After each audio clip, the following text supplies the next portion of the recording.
So you may be wondering, Satellite Beach or Indian Harbour Beach? My client spent months on that question. They ultimately bought in a street that's so close to the line that you wouldn't even know which town you're in. Hi friends, I'm Laura Sidewind. If you haven't been to my channel before, I'm a real estate agent here on the Space Coast, and I specialize in the barrier island towns of Satellite Beach, Indian Harbour Beach, in the Atlantic, and Melbourne Beach, and I've been here for about 30 years.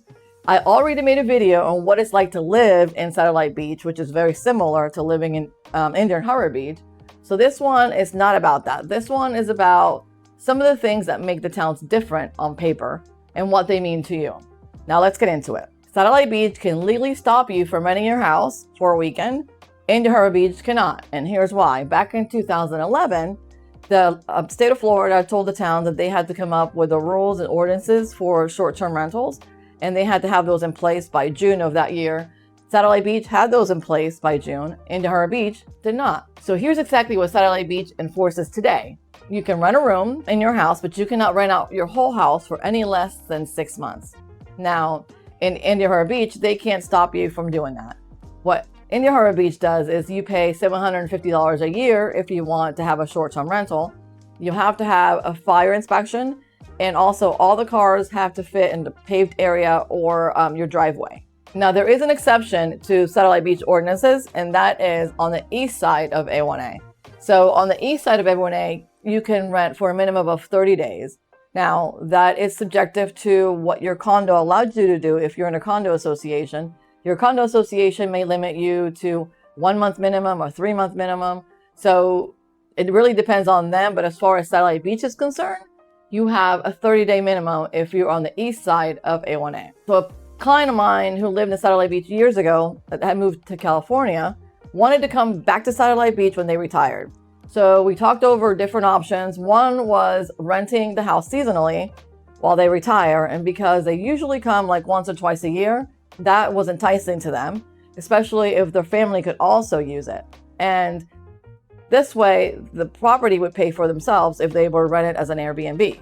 Buying in Satellite Beach would not allow them to do that because they would have to rent in a 6-month stretch. And at that point, they became a landlord, not so much a seasonal rental. And that is the reason why they bought where they bought. They ended up on a street that is borderline Satellite Beach. And if you dropped a stranger on the street, they probably couldn't tell you which city it was in.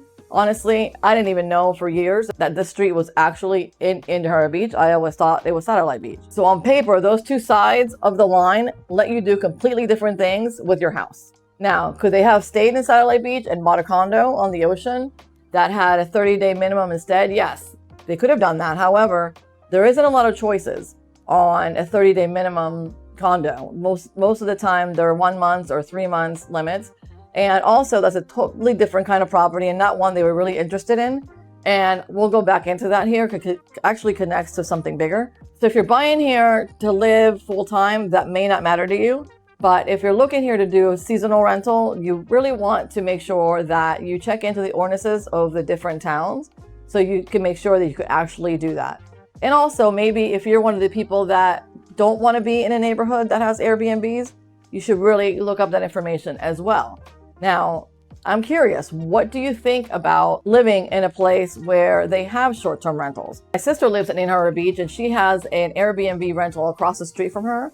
And there's not really a lot of ruckus coming from it. She doesn't seem to mind, but I know that there's people out there that really dislike living right next door to an Airbnb. So I want to know what you think on that.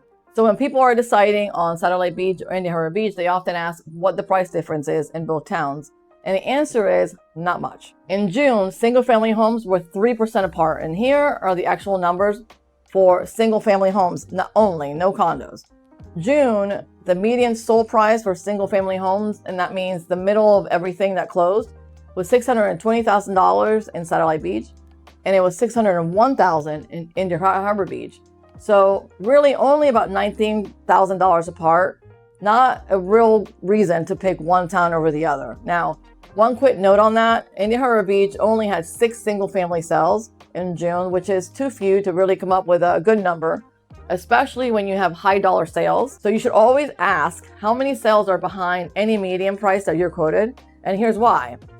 I pulled the July numbers before I made this video, and in 1 month, that $19,000 gap between Satellite Beach and Indian Harbour Beach turned into a $116,000 gap.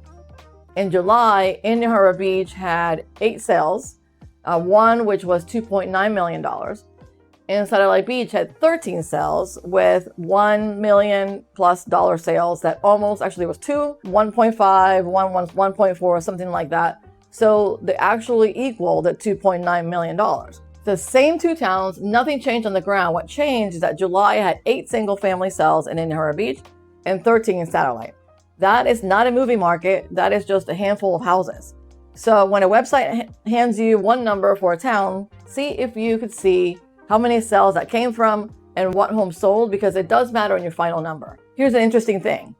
The town you pick changes your price by $19,000, but the property you pick changes it by $250,000. Same month of June, the median number for condos and townhomes was about $356,000 and $343,000. So inside one town, a single family home runs about $256,000 more than a condo, compared to the towns, which is only $19,000. So the point is, what kind of home you buy decides your price. Which town you buy barely moves it. And remember, the beach area with a 30-day rental minimum, that is also mostly condos. So in Satellite Beach, the homes you can rent short-term are also cheaper ones. The property type is not only a price question, but it's also a rules question at the same time. When you're looking at online estimates, keep this in mind. And for example, in June, 62% of what sold in Indian Harbour Beach was condos. In Satellite Beach, about a third of those were condos. When you're looking at a website and it's telling you what the median home price is in Indian Harbour Beach or Satellite Beach, it's mixing a $600,000 house market with a $140,000 condo market. And if most of what was sold was condos, you're going to see a much lower number. And it gets worse here because both towns share one zip code, which is 32937. So if you're using a tool sorting by zip code, it's mixing 2 cities and 2 home types at once. If you want to know what your home is worth, message me or click the link below with your neighborhood, and I can send you a report specifically for your neighborhood. Now let's talk about taxes in Indian Harbour Beach and Satellite Beach. 2 houses, same price, 1 city line apart. About $114 a month between their tax bills. Now, this is just taking into consideration the part of Satellite Beach that's actually in the city. Some of the parts of Satellite Beach is actually in the county, and that's a lot to unpack here, but I will cover that in another video. Every city sets its own millage rate. A mill is $1 of tax for every $1,000 of taxable value. So it's the city's slice of your property tax bill. In Satellite Beach, the millage rate is 7.9 mils. Indian Harbour Beach millage rate is about 5.51 mils. Pick a $600,000 home with a homestead exemption. The city portion alone comes to about $4,500 a year in Satellite Beach and about $3,100 a year in Indian Harbour Beach. That's $1,362 apart and about $114 a month. Millage rates reset every budget cycle, so make sure that you look at the Brevard County Property Appraiser before you decide to buy a home so you can build a budget into it. Now, how do you actually choose? Which town is better, Satellite Beach or Indian Harbour Beach? Before you decide, ask these questions for yourself. What do you want to be able to do your house? Do you want to do a seasonal rental, or are you going to live there full time? This is the biggest answer of them all, and it's going to guide you in the right direction. Question number 2, what is the total monthly cost, not the price? Look at your payment, your insurance, and your city millage together and figure out what your actual monthly payment is. Number 3 is, what property type are you actually buying? Because that decides your price more than the town does. And lastly, how fast can you move? There's less inventory means more competition on the good ones. So make sure to watch out for that. One last thing. Notice that my clients made that whole decision from California, although they were familiar with the area. They never stood on the street while they were deciding to move to it. That is how most of my relocation buyers work. And it's a thing that makes them the most nervous, understandably so. So next week, I'm answering it straight. Can you actually buy a house without flying down here to see it first? We're going to talk about that. I'm walking through one home that I closed for 2,000 miles away, 3 competing offers, and the appraisal came in $23,000 under what my buyer was still sitting in California, and it closed anyway. So I will show you how and what you can do in that situation. That's it for now. Thank you for watching, and we'll see you next time.